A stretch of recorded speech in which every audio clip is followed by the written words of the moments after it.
আমরা পুরা সংস্কার চাই, আমরা গণভোটের বাস্তবায়ন চাই, এবং আমরা এইভাবে খণ্ডিত কোনো প্রসেসের অংশ হতে চাই না। এই জন্য আমরা এখন আর এই আলোচনায় আমরা অংশগ্রহণ করব না। এই পর্বে আমরা সংসদ থেকে বিদায় নিচ্ছি। আমরা আবার ওয়াকআউট করছি। সংস্কার আর গণভোটের পূর্ণ বাস্তবায়নের দাবিতে ত্রয়োদশ সংসদের তৃতীয় অধিবেশনের প্রথম দিন ওয়াকআউট করে বিরোধী দল। আলোচনায় অংশগ্রহণ করেন, পক্ষ বিপক্ষ বিতর্ক থাকবে। আইন প্রণয়ন কার্যক্রমের সহযোগিতা না করার উদ্দেশ্যে অধিবেশন ত্যাগ করার অভিযোগ তোলেন স্বরাষ্ট্রমন্ত্রী। উদ্দেশ্য ছিল প্রধানত এই আইন প্রণয়ন কর্মকাণ্ডে সহযোগিতা না করা। এই আইনগুলো পার্লামেন্টে আসুক, এই দাবি প্রথম সেশন থেকে তাদেরই ছিল। ওয়াকআউটের পরে অধিবেশন কক্ষের বাইরে এসে স্পিকারের বিরুদ্ধে পক্ষপাত সংসদীয় স্বৈরতন্ত্রের অভিযোগ তোলে বিরোধী দল।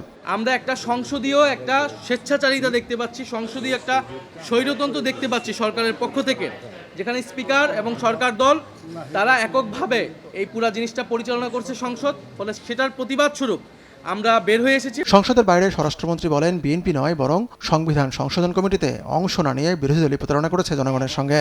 বক্তৃতা দিয়ে পার্লামেন্টে বক্তৃতা দিয়ে এক কথা না, নির্ধারিত। এর আগে জামায়াতের সংসদ সদস্য শফিকুল ইসলামের সম্পূরক প্রশ্নের উত্তরে স্বরাষ্ট্রমন্ত্রী সালাহউদ্দিন আহমেদের বক্তব্যের প্রেক্ষিতে শুরু হয় বিরোধী দলীয় এমপিদের হট্টগোল। পরিস্থিতি স্বাভাবিক করতে বেগ পেতে হয় স্পিকারকে। সংসদে তো কথা বলার জায়গা, কথার মাধ্যমে যুক্তির মাধ্যমে অপর পক্ষের বক্তব্যকে খণ্ডন করা যাবে। কথা বলার স্বাধীনতা হরণ করবেন না।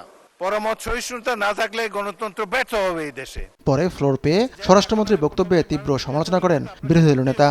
সংসদ অধিবেশন যেদিন থেকে বসা শুরু হয়েছে সেদিন থেকেই তিনি তুচ্ছ তাচ্ছিল্য করে সবাইকে তিনি বলেছেন যে এই সংসদে তিনি শিক্ষকের ভূমিকা পালন করবেন।